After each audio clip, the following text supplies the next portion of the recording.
Welcome back, guys, to week 2. This week we're going to be focusing on factoring. So to start about talking about factoring, we're actually going to look at multiplying binomials, which is something that we've done before. We've got two terms inside here, and these are being multiplied. Several of you like to use the table to use our own little box method here, where we multiply to get what's inside the boxes for each of these, and then combine like terms.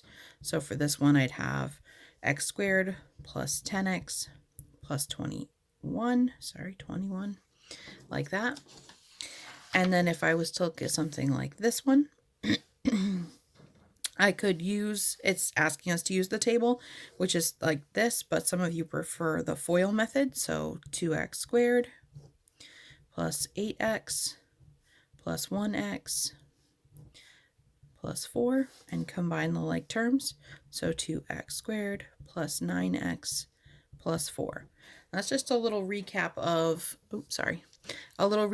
how we do that. All right, but moving on from here, if I was to take and try something like this, you're going to start to notice some patterns that emerge as we're doing this. So if I did x times x, I'd get x squared. These two would be minus 7x. These two would be plus 1x. These two would be minus 7x. And if I combine like terms, I get this. Okay, so notice what's happening here when we have the signs, that it kind of depends on what these numbers are, what this middle term is going to be. But in the end, because these two are different signs, I'm going to have a minus here. But now let's look at what happens if we have both of these as positives instead of one positive and one negative. I would have x squared, then 2x plus 9x and plus 18. So because both these signs are positive, everything in here is going to be a positive. Now, what happens if you have that both of them are negative, like this? I've got x squared minus 3x minus 5x, and negative 5 times negative 3, positive 15x. So when I combine, my second term is negative, and my last term is positive when these are both negatives. So positives all the way through, negatives, this middle term is negative, and then the end term is positive. If I was to do something similar for this one, I'd have x squared and then minus x plus 15 over 2x minus 15 over 2. If I think about this as a number over 2, then I could combine by thinking of it as 2 over 2. So x squared, and I've got minus 2 and plus 15, so plus 13 over 2, x minus 15 over 2. So with this one, again, I've got one positive and one negative, but notice before we ended up with a negative, and now we're ending up with a positive number. And that's simply because when we did this before, this was the absolute value of this is the larger of the two, so I keep the sign of it. And in this one, this would be the larger number of the two, so this ends up keeping the sign. I've got one more here where these are both negatives, and so we're going to have a case again like this one where the middle term is going to be negative and the end term is going to be positive. If I was to do this, I get x squared minus 3/4 x minus 5/4 x plus, and then if I take and I multiply the top, I'd get 15, and multiply the bottom, and I'd get 16. And I would combine these two. They're both negatives, so minus 8 over 4x plus 15 16ths, or just x squared minus 2x, because that's what this is equal to, plus 15 over 16. So some patterns that emerge as we're doing this is that if you have something like, of course, I'm writing in pen because it's easier to see, but if I mess up, I don't have much option. X plus some number times x plus some other number. If you have something that looks like this, in the end, you're going to have x squared plus whatever that combination is going to be. And then you'll have plus whatever those two are multiplied together. Whereas if I have something like x minus a and x minus b, our pattern that we notice is that we still end up with x squared. And in that middle term, we're going to have minus whatever that combination is, and then plus ab on the end. And then if the two are different, if I have like x plus a and x minus b, we're still going to end up with x squared. And it could be plus or minus. It kind of depends on the two numbers that are in here and which one you would keep the sign of, and then minus AB, because these two together, when we multiply, you're going to get a negative number. Okay. So why bother talking about these? We've done these kinds of rules before.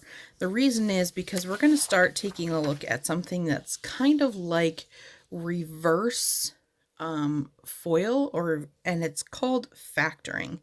When you have something in the form that looks like this, can you take it then and separate it back out into the two binomials that they used to be? So for example, I'm going to set this up like this. All right. If I have x squared, we saw from the previous examples that I would get this by having x and x. And now I know that when I was looking at those previous examples, the last two for each of these was when we took and multiplied the two numbers together that we had. So when I look at something like number 7, what I'm looking for is something that multiplies to 7. And the only things that multiply to 7 are 1 and 7. So inside of here, I'd have 1 and 7. The only thing that's left to look at is this middle term. I need the middle term to be 8, and I need it to be a positive 8. And a way that we can get that to happen is if we have x plus 1 and x plus 7. If I was to multiply these two out, I would get this in return. That's what this kind of factoring does, is it's like reverse of that FOIL or double distribution or box method, or however you like to think of it. So if I look at something like number 8, with this one, again, I'm going to try to split this up into the two cases. This time I'm dealing with the variable of m. And now I'm looking at 90. And when I'm looking at 90, I'm thinking about all the different things that multiply to get me 90. I got 1 and 90, and 2 and 45, and 3 and 30, and so on and so on and so on. 4, 5, 9, 9 and 10 would work, right? I'm sure there's a 4 in there somewhere. Anyway, but when I do this, I'm now thinking about, okay, all of these pairs get me to 90, but there's really this 1 here. When I put those two together, I need to pick a pair that is 1 away from each other. I'm going to pick 9 and 10.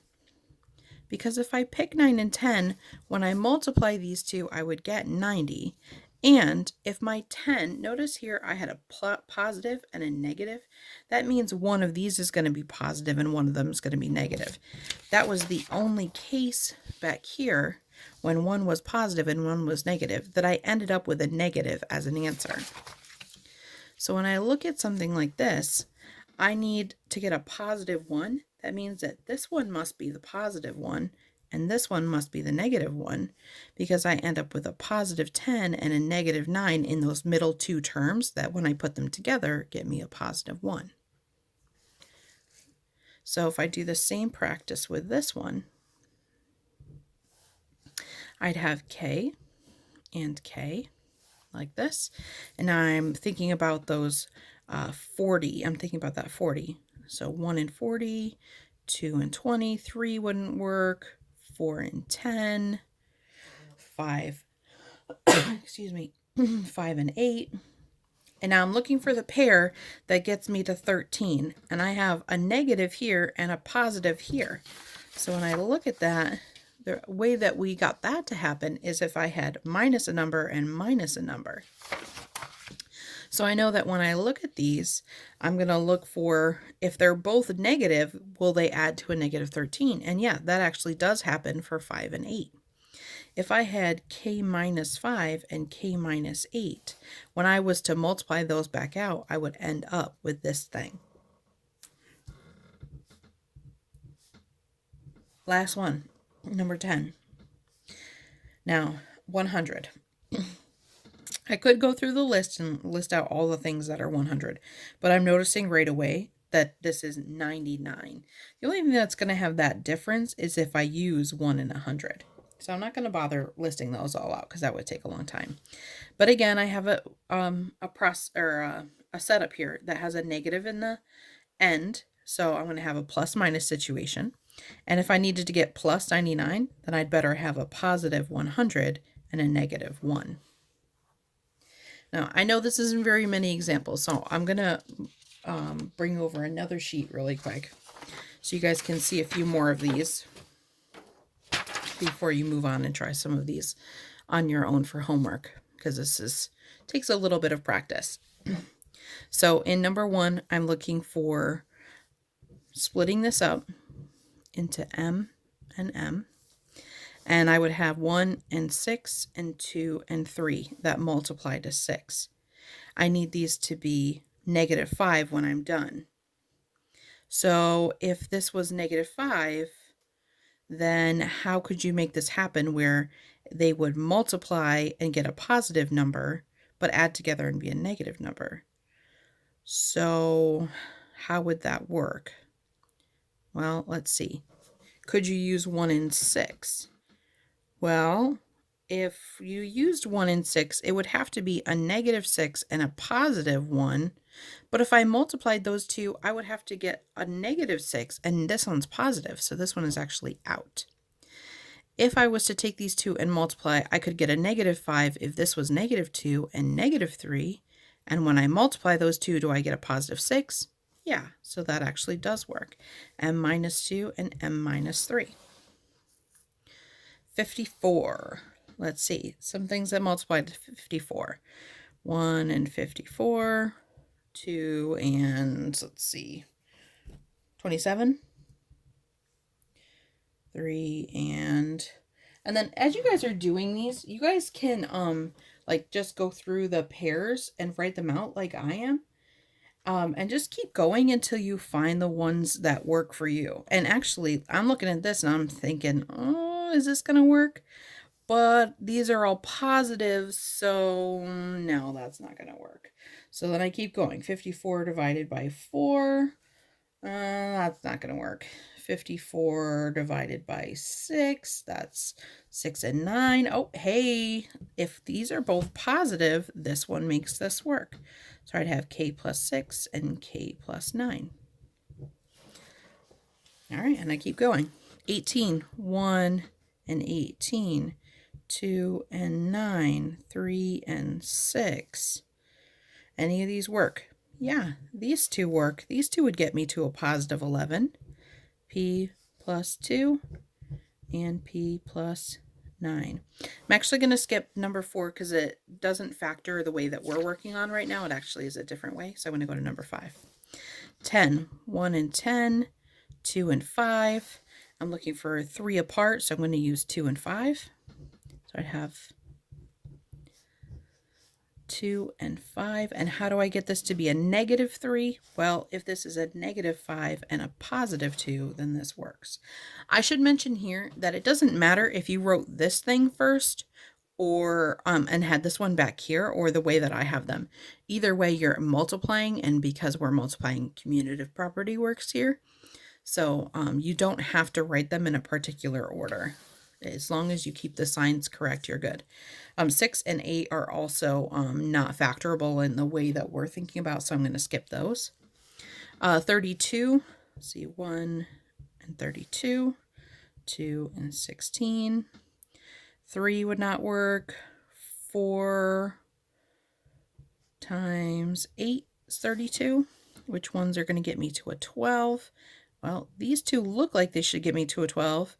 they have to be add to negative 12 and multiply to a positive 32. And if they're both negative, yeah, that would work. So x minus 4 and x minus 8. Last two, looking at 1 and 8, 2 and 4. That's just about it. They'd add to a negative 6 and multiply to a positive 8.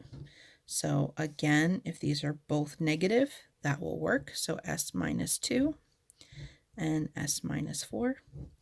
Last one, and the last one and the first one actually look like they're the same exact same thing, so I'm going to skip that one because we've already did that answer here. All right, so I'm going to give you some time now to work on the practice part of this, and I will see you in the next video.